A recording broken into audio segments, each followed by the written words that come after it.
traveling when Friday come back. What a happy head full of zombies. I met a strange lady, she's made me nervous. She took me and gave my breakfast, like she said. Do you come from the land down there? What glow on the my plunder? Can't to hear, down there. You better run, you better take cover. Do you come from the land down there? What glow on the my plunder? Got to hear, down there. You better run, you better take cover.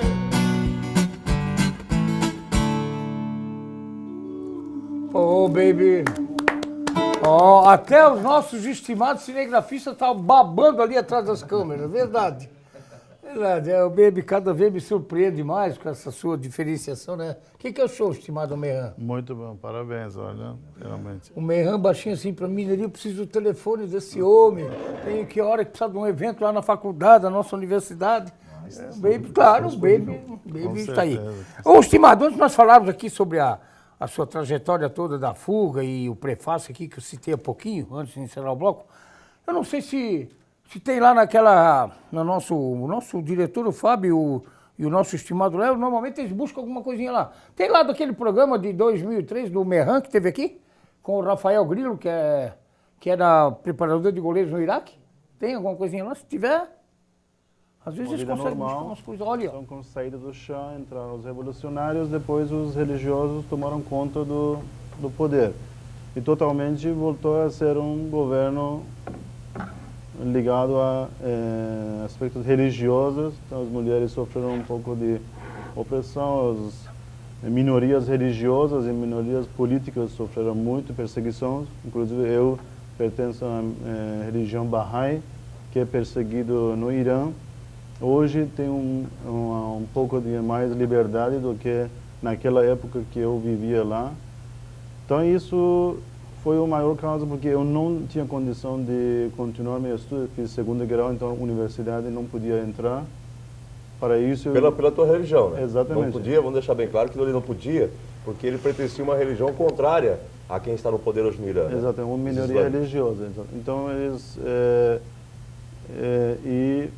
ou me converteria para a religião deles. Ou virava muçulmano. Exatamente. Ou... então era... Estava destinado a um futuro negro. Exatamente. Então eu vi que realmente estou tendo uma vida inútil. Não posso fazer nada, não posso trabalhar. Trabalho em governo, trabalho nas empresas grandes, não podia. E somente fazer bico e coisas assim. Então tinha uma idade de 17 anos. Eu falei, meu pai, o que eu faço? Meu pai, eu prefiro você vivo lá fora do que viver nesse inferno. Eu peguei, fugi do Irã, peguei a fronteira e... Pernas para que te quero. Exatamente, com os milícias de Afeganistão, eu paguei um preço muito caro. Mujahedins? Mujahedins, exatamente. Eles me levaram do Irã pelo Afeganistão e tive a oportunidade de conhecer exatamente as barbaridades que a ex-União Soviética fez em Afeganistão.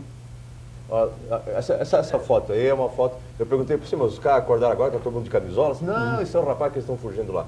Aí você já está no Afeganistão. Isso, exatamente. Esses três no meio são a milícia afegã que nos ajudaram para a gente atravessar a fronteira. O Merran é o primeiro da direita para a esquerda, né? Exatamente. De bigode e tudo, rapaz.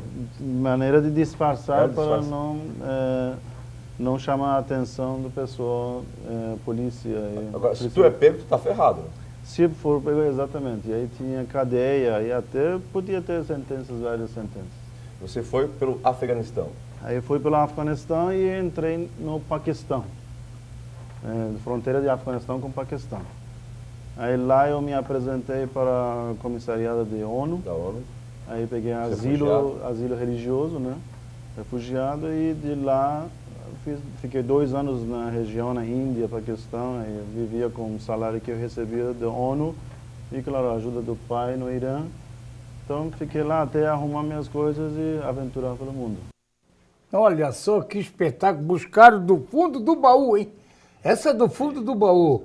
Merran, até a fotografia de vocês, dos 6 ali que estavam na foto, 3 eram que estavam fugindo? 3 eram, vamos supor, os fugitivos e 3 eram os guias que levavam a gente, que eram da milícia Afeganistão. Tá, nós vamos falar desses guias depois, né? Vamos ter que falar. Olha só, esse programa foi em 5 de abril de 2003. Baby, passa o tempo, homem. Ô, estimado, eu falava aqui do prefácio, que você detalhou muito bem aqui, que o prefácio, na verdade, é mais ou menos o que diz a conta. Fala um pouquinho desse prefácio aqui, normalmente a gente pede para alguém fazer, né? Escolhe uma figura, um escritor, Sim. e você preferiu fazer o mesmo prefácio do seu livro, o autor escreveu. Sim. Na verdade, eu falei um pouco da questão do Irã, que é uma cultura milenar, né? Começou como a antiga Pérsia. Que, na verdade, fala aqui, é. Exatamente, na época era Pérsia e Grécia. Duas partes no mundo. E depois, em 79, sofreu uma revolução, Irã, e justamente aquilo que apareceu lá também, que mudou o governo monarquia, que era do Reza Pahlavi, da família Pahlavi, monarquia Pahlavi, e os sacerdotes muçulmanos, eles tomaram poder. Então aí mudou tudo. Antes de 79, Irã era como o Brasil, era um país normal, as mulheres, liberdade, tudo tinha praias e coisas. Depois, aí começou, mulheres tinham que se vestir com chador ou burca, um vestimento muito mais. E então assim, as regras começaram a tornar-se umas regras baseado com religião, mas não baseado naquilo que estava no Alcorão. Era baseado naquilo que os sacerdotes queriam. O Alcorão é a Bíblia? Alcorão para muçulmanos é como a Bíblia para cristãos. Como a Bíblia para exatamente. nós católicos. Isso. Então não era realmente isso, eram aquelas leis que eles criavam entre eles e queriam que o povo obedecesse daquele jeito. Então esse fanatismo foi cada vez mais agravando e começou realmente a atingir boa parte da população, minorias da população. Próprios cristãos também sofrem ainda lá, judeus, outras minorias. Então eles começaram a eliminar, começaram a incomodar e começaram a fazer um jeito que eles saíssem do país. Então naquela época realmente era difícil, como eu tomei a decisão de sair e seguir esse sonho que eu tinha. Então eu levei 31 anos para escrever esse livro. 30 anos, vamos supor.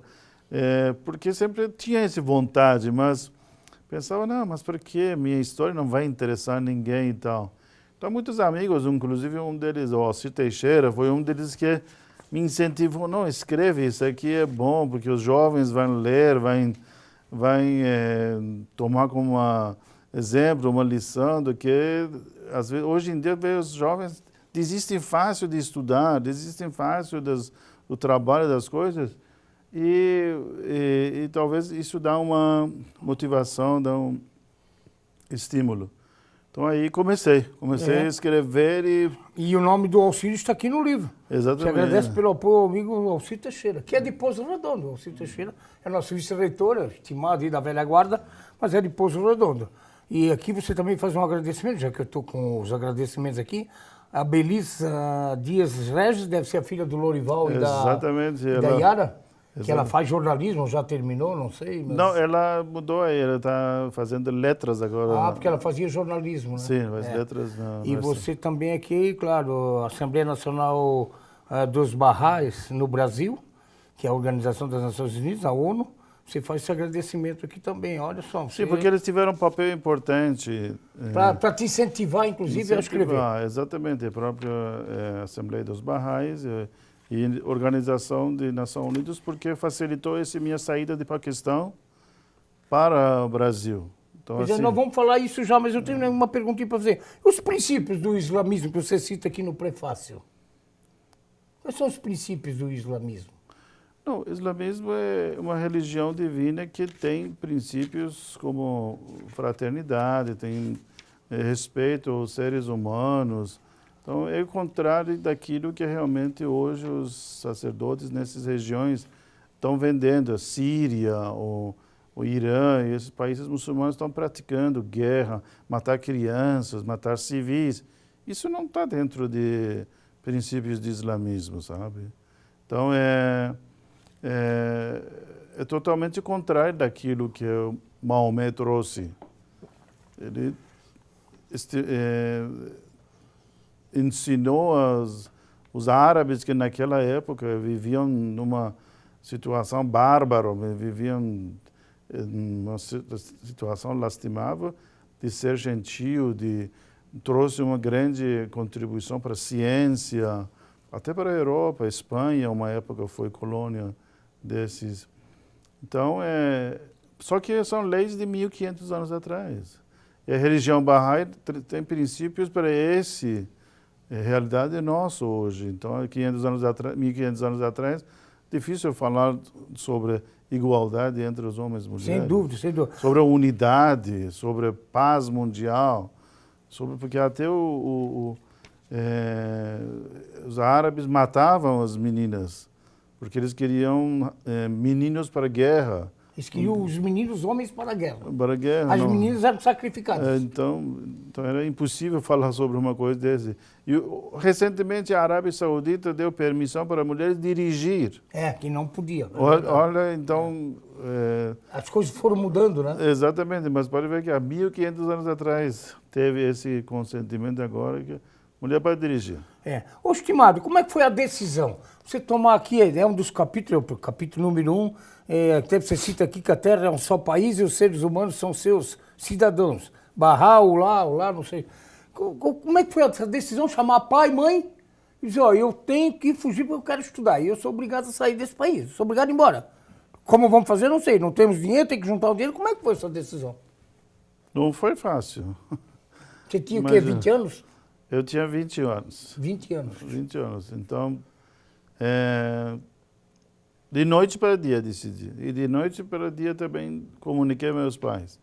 Porque se eu esperasse muito tempo, eu também ia desistir e eles iam me convencer também. A ficar lá. Porque isso, imagina, há 32, 33 anos atrás. Comunicação era precária, tudo no mundo. Então, imagina, eu não tinha um conhecimento do que vai acontecer, de que outro lado está me esperando. E eles também, até ficar sabendo se o filho morreu no caminho ou não morreu, o que aconteceu, chegou ou não chegou. Então, era uma decisão muito difícil. Mas, como falei anteriormente também, entre ficar lá, ir para a guerra e viver naquela confusão toda, fugindo do exército, fugindo dos guardas de revolução, então preferia morar até no Paquistão naquela época. Choradeira de mãe, pai, principalmente a mãe, né? O isso. filho vai para o mundo e tentar fugir porque quer estudar, talvez nunca mais vou ver esse filho e tal. Como é que foi? Muito, não. Isso foi difícil. Porque seu pai sofria muito na mão dos sacerdotes lá e tal, né? Sim, meu pai foi perseguido várias vezes também e foi, digamos, demitido da empresa que trabalhava em função da religião. Mas assim, ele sempre foi firme na sua opinião, na sua religião, na sua crença, nunca negou. E mesmo que tirasse tudo dele, ele não negaria. Então, eu acho que isso que eu aprendi com ele, essa firmeza. Ele era firme. Exatamente. Então, e não trocaria a religião por nada. Por nada, né? Por nada. Nós já tivemos vários lá mesmo, famílias Bahá'ís, que eles mataram queridos na frente para fazer eles negar sua religião. Não Seu pai chegou a ser preso? 2 vezes. 2 vezes. Você nunca foi preso? Eu fui uma vez. Uma vez? Uma vez fui preso? preso. E de exatamente uma discussão com um dos sacerdotes no bairro, localidade que eu morava, e fui preso por alguns dias e depois os meus amigos muçulmanos, que na realidade eles foram lá me buscar, foram lá. Os amigos muçulmanos? Muçulmanos. Então assim, a gente sempre seguiu uma instrução de que respeitar os outros, indiferente, mesmo que se incomodar, mesmo que vem brigar contigo, mas sempre respeitar e não criar conflitos, não brigar. Você não foi sozinho, né? Porque na fotografia ali, vocês eram 3 amigos, né? 4 amigos, na realidade. 4 amigos? 4 amigos. Onde é que está esse pessoal? Tem um está morando em Canadá e 2 moram no México. E você no Brasil? E eu no Brasil. Então, Você tem contato com esse pessoal? Tenho. Às vezes a gente conversa pelo Facebook, graças a essa comunicação de rede que existe hoje, né? As redes sociais, a gente se acha em qualquer lugar do mundo e começa a trocar fotos e coisas e lembrar daqueles momentos, daquelas situações. E o seu pai já faleceu faz muitos anos? Em 2001. Lá mesmo, ele ainda estava no Irã? Não. Ele já tinha ido embora? Já tinha ido embora, não. Eu, em 2000, voltei no Irã depois de 16 anos. Visitar eles, que teve permissão. Consegui passaporte iraniano pela Embaixada do Irã aqui no Brasil e eles me deram permissão para mim voltar e visitar meus pais. E voltei e fui preso no aeroporto. Você foi preso no aeroporto? Preso no aeroporto. E você, porque eu paguei multa, paguei todas essas coisas. Não, vai, tranquilo, ninguém vai te mexer contigo. Prenderam? Prenderam. E aí pediram mais coisas, tem que pagar multas e não sei o quê, e tem que deixar uma escritura de imóvel como garantia para liberar você. Tomaram meu passaporte iraniano também, e eu fiquei lá em torno de 25 dias, fiquei. Preso? 25? Não. 25 dias no Irã? No Irã. Visitando pai, mãe? Visitando com meus pais, só que correndo atrás do passaporte, porque sem passaporte iraniano não podia sair. E o passaporte brasileiro eles não aceitavam, por quê? Porque eu sou... Quando colocar o pé lá, sou iraniano. Eles não consideram eu como dupla cidadania, como brasileiro. Para eles, eu sou iraniano, tratam como iraniano.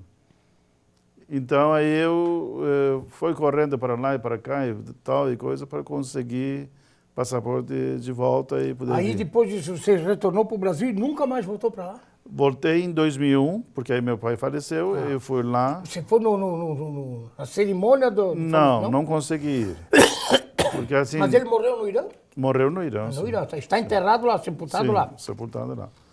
Então, depois foi... E em 2005, voltei novamente para visitar a minha mãe e não voltei mais.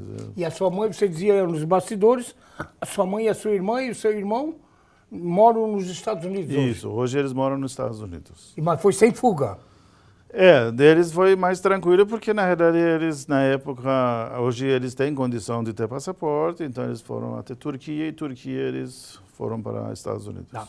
Estimado, nós vamos ao nosso intervalo e depois no último bloco você vai falar do sofrimento dessa fuga até a fronteira, dar em camelo, aquela coisa toda que no livro conta muito bem. O Afeganistão, falar um pouco do Afeganistão, tudo nesse último bloco e a cidade de Quetta. Matar essa curiosidade depois do nosso estimado Baby Felizardo.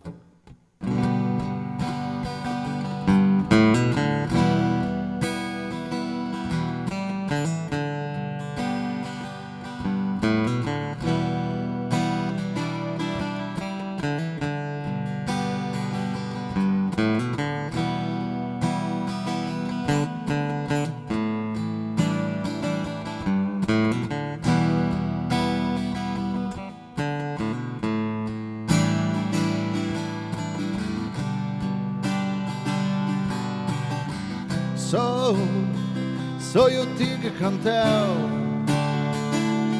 heaven for hell, blue sky for pain? Can you tell a green field from a coast to the rain? I smile from hell. Do you think you can tell? Did it take us to train? We are here for ghosts, hot age for trees, hot for the breeze, call the comfort for change.